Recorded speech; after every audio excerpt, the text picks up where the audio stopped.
राधे राधे। कंस अपनी ही बहन के नवजात पुत्रों को एक एक कर मृत्यु के मुख में ढकेलता जा रहा था। मथुरा की कारागार भूमि केवल पत्थरों से नहीं बल्कि करुण चीत्कारों से कांप रही थी। देवकी की आंखों से आंसू सूख चुके थे। अब वहां केवल शून्य और मौन पीड़ा शेष थी। वसुदेव का हृदय विवशता से जकड़ा हुआ था। धर्म जीवित था पर असहाय।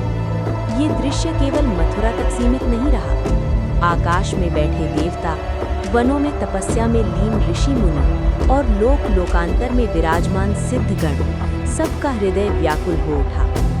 धर्म पर अधर्म का प्रहार बढ़ता जा रहा था। निष्पाप शिशुओं का रक्त धरती पर गिर रहा था। करुणा रो रही थी और न्याय मौन खड़ा देख रहा था।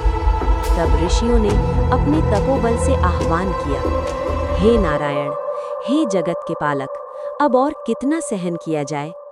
देवताओं ने एक स्वर में प्रार्थना की, प्रभु, आपकी लीला अपार है, पर ये अत्याचार असहनीय हो चला है।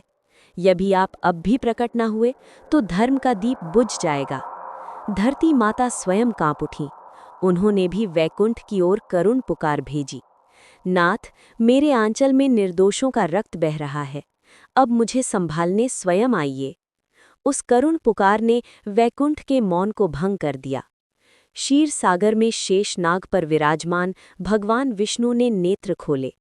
उनकी दृष्टि में करुणा थी और मुख पर गंभीर संकल्प। उन्होंने मंद स्वर में कहा, जब जब अधर्म बढ़ता है और धर्म दुर्बल होता है, तब मैं स्वयं प्रकट होता हूँ।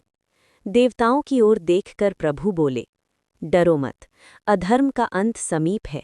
जिसका भय कंस को है, वही अब धरती पर अवतार लेगा। उसी क्षण आकाश में दिव्य प्रकाश फैल गया। शंखनाद गूंज उठा।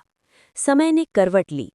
मथुरा की उसी कारागार में जहां मृत्यु का तांडव हुआ था, वहीं जीवन की सबसे पवित्र लीला घटित होने वाली थी। कंस अज्ञान में हंस रहा था, पर उसे क्या ज्ञात था, जिसे वो खोज रहा है वही अब स्वयं उसे ढूंढने आ रहा है। अधर्म की रात्रि लंबी अवश्य थी, पर प्रभात अब दूर नहीं था। हमारे कृष्ण जी के लिए लाइक और सब्सक्राइब जरूर करें।